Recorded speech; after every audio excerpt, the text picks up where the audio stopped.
So first of all, before we go deeply into access solution, when do we need a left side access? We usually need left side access in the cath lab if we're trying to do anything in the left side, like pulmonary vein isolation, in EB studies, 3D mapping, or if we're doing a structural case like mitral clipping or a Watchman device. So we need to go from the right side to the left side, and that's through the septum. So we have to puncture the septum in order for us to go to the left side. So the most common use is the mechanical needle, which uses a force to puncture the septum. But what we're going to talk about today is the RF transseptal puncture. So we're not puncturing the septum by mechanical force, and instead we're puncturing the septum by radio frequency. So our first slide is the differences between the RF puncture and the RF ablation. So we all know the RF ablation, where we're doing, for example, pulmonary vein isolation, or we're creating a large lesion to destroy the electrical conductivity. And in RF ablation that we are very used to, we are having a low impedance, low voltage, and longer radio frequency delivery time, high power, and large active tip. So if you can see this one in the RF ablation and compared to this one in the RF puncture, the tip is larger. In the RF puncture, what we're aiming to do is to puncture the septum. So we want to create a hole in the septum and not only to destroy the electricity, like in the RF ablation. So we're using high impedance, high voltage, shorter RF delivery time, low power, and as we said, a small active tip. So in this figure, we can see the graph showing us the differences between RF ablation and RF puncture in matters of time and temperature. So if you go to this graph, you can see that in RF ablation, you are using a longer delivery time. So the delivery time is longer, and the voltage is not very high. So the voltage here is around 70, but in the RF puncture, the voltage reaches even 140. And you can also appreciate the time difference, like in few seconds, we raise from 0 to 3 seconds, we raised to 100 degrees Celsius. But here, we took longer time, we're talking about minutes, but in RF puncture, we're talking about few seconds. In the other graph, you can also appreciate what happens to the cell with the temperature raise. So at 49 degrees, we have tissue coagulation. At 60 degrees, we have protein denaturation. At 70 degrees, tissue desiccation. And finally, by 100 degrees, we have the cell rupture, and by that, we puncture the septum. So what we're using is the Baylis generator or RFB100A generator. As we can see in this picture, I think Arij has shown you another, Athir has shown you another RF generator, which is very similar to this one, but this one we're using for the transseptal RF puncture.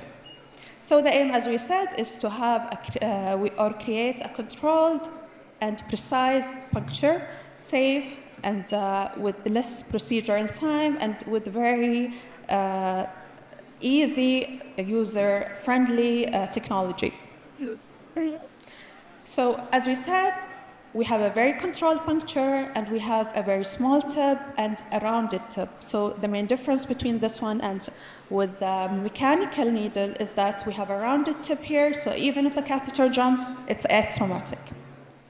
The second thing, we have two modes of RF delivery. So the first mode is constant, which we're going to talk more about it later, and the second one is the pulsed. The third thing is that we have a very user-friendly generator. There's not much to do with the generator. You just have to set the delivery mode and the time. So this is our generator, the Baylis generator. From the back, we can see there is on-off bottom here in the top, and there is a power cable connector here, and we have foot switch connector below, which is for the physician if the physician likes to deliver the RF himself or herself. from the front, we can see the mode that we talked about, constant or pulsed. You can change it from here. And you also have the time that you set. You also have the RF on button, which you have to press once, release your finger, and then it will give you the delivery by the time that you already set. So you don't have to keep pressing on the button. We also have the connected cable, the cable that connects immediately to the needle. And you have the grounding pads. The patient has to be connected to grounding pad, and the recommendation is a single pad. So from the side, we have a USB port. Remember, we don't save patient's data in this generator. You don't put any patient demographics, no patient ID or MRN. It will only save how many deliveries did you give to the patients and what is the voltage. So it's only about the delivery. And here is the most important one, which are the modes that we already talked about. We have two modes, a constant mode and a pulsed mode. So the constant mode delivers the same amount of energy during the time, but the pulsed mode will give a pulsed waveform. So it will give on 300 milliseconds, and then it will go back to 0, and then it will go another 300 milliseconds and go back to 0. There is no significant difference between the two. The constant is considered a bit more aggressive, but it's only physician preference to choose whether pulsed or constant. So a recommendation for this time, in the constant mode, you have to choose between 0.4 seconds to 3 seconds, and in the pulsed mode, between 1 second to 10 seconds. Usually within 3 seconds, we're already in the left atrium. So how to start up with the generator? The first thing, of course, is to turn it on. Once you turn it on, to connect it first to the power cable, and then you turn it on. So once you turn it on, you will see this initializing, which means that the Bales generator is self-testing. And this is very critical because you can have an error after the self-test, and we're going to talk about this more later.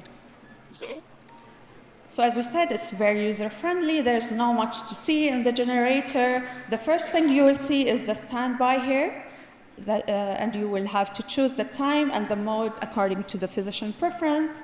And once the physician is already in place and the needle is already on the septum, and you already connected the cable and the grounding pads, you will see the second image, which is ready. So it will not be ready unless everything is connected, grounding pad and the cable of the needle. Once you're ready and the physician is happy, you can now press RF on and you will see this orange screen. It will give you a sound once you release your finger, and it will stop by the time that you already mentioned. Compatibility. So the Bales generator or RFP generator is compatible with two kinds of needles, the verticross RF needle and the NRG transseptal needle. And we're going to talk about the NRG today. The NRG and the verticross, they both have connecting cables. For you to make it easier, the cable has two ends, one blue end and one gray or red or black end. The blue always goes to the blue. So whatever the cable that you have, always connect this blue to this blue and the other end to that needle. Troubleshooting, which is very important, especially for CVTs. So this is the first error that we talked about. We said that once we turn it on, it will self-test. So if the self-test fails, you will see E301 error, and it means that the generator self-test has failed. So once you see this error, what you're going to do is take a picture of the error, turn it off, and then turn it on again. If it self-tests again, it passes, you can continue with the procedure. If it doesn't, you have to call the technical support. The other errors that we have is A005, and this error will happen when you are already in the right atrium and you're trying to press the RF on bottom, you might encounter this kind of error. And it means that you have a high impedance. That means that the catheter is either interrupted or against a structure. It's not on the septum. So you will not be able to deliver if you have this error. So you have to reposition. Of course, if you have any kind of errors, the first thing to do is what? Check the connection. So before you reposition the catheter, you have to check the connection. It might be a loose connection. So the second error that we have is A006, and it means low impedance. And when do we have low impedance? Any guesses? If we're not against anything, if we're roaming in the blood and we're not against anything, you will have a low impedance. The last error is A019, and it is with metal contact. For example, if the patient has ASD closure device and the needle is against this device, you will have this error, so it's less commonly seen. So as we said before, no matter what the connection cable that you have, always connect the blue to the blue and the other end to the needle. So we're going to talk about the Access Solution product portfolio. The main aim of the RF puncture is what? Safety. So it is more safe than mechanical needle because you're not using a force to jump to the left atrium. You're using RF, and if you are against anything, it will give you an error. And it also saves procedural time. So instead of us, I think everyone has been stuck in a transseptal procedure, trying to cross the septum with a fibrotic septum or aneurysmal septum. So the main aim of this bayless technology is that it's very safe, and it saves procedural time, and it also reduces complication. Can anyone give me ideas of complications that can happen during transseptal? Temporal. What else?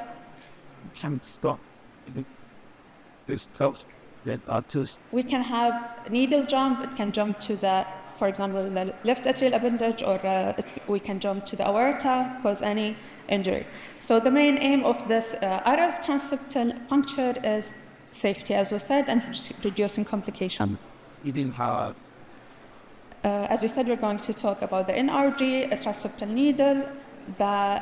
As we said before, we have a rounded tab, we have two side holes, we can inject contrast through them, and we can also measure pressure. So main advantages is successful crossing, lower risk, targeted crossing. As we said, it saves time, and it's very easy to visualize, and it reduces skiving. Same thing. This is the Torflex sheet, so we're running out of time. The sheet is very smooth, and it has also radio-oblique markers. You can see that it has a very smooth transaction between the dilator and the sheet. So once you are on the left trying to cross the septum, you don't have a huge transaction that makes it difficult for you to cross. It has a composite braid. It means that it improves the torqueability from the inside. It also has a marker on the sheath, on the dilator, and in the needle. So you have 3 radio-oblique markers, and you have a variety of curves.